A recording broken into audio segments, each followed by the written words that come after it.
सीताराम सीताराम सीताराम कहिए, जाहि विधि राखे राम ताहि विधि रहिए। सीताराम सीताराम सीताराम कहिए, जाहि विधि राखे राम ताहि विधि रहिए।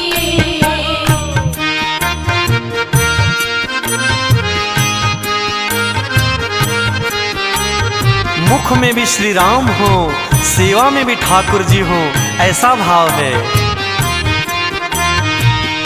मुख में हो राम नाम, राम सेवा हाथ में। मुख में हो राम नाम, राम सेवा हाथ में। तू अकेला